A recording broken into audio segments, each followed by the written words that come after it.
மாதவிக்கு பெண்ணாகவும் மாசிக்கு தாயாகவும் விளங்கும்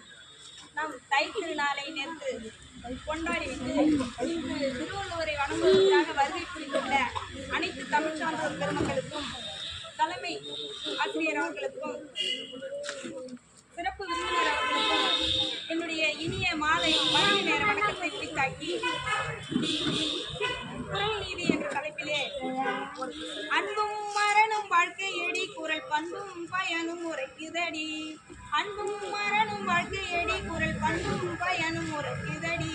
இன்பம் வாழ்வில் மலர்ந்திடவே குரல் இல்லாத மேன்மையை சொல்லுதடி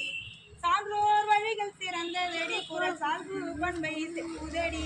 மானம் காக்க வேண்டும் அடி குரல் மானசீகமாய் சொல்லுதடி தன்னன்னானினம் தன்னானே தன தன்னன்னானினம் தன்னானே தன்னன்னானினம் தன்னானே தன தன்னன்னானினம் தன்னானே என்னும் எழுத்தும் கண்களடி குரல் விண்ணும் போற்றும் வாய்மையடி கண்ணும் கருத்தும் வேண்டும் அடி குரல் கல்வியை செல்வமாய் சொல்லுதடி பெண்ணின் பெருமை பேசுதடி குரல் கல்லினும் காமமோ இருக்கிறடி பண்பிலான் பெற்றதை சொல்லுதடி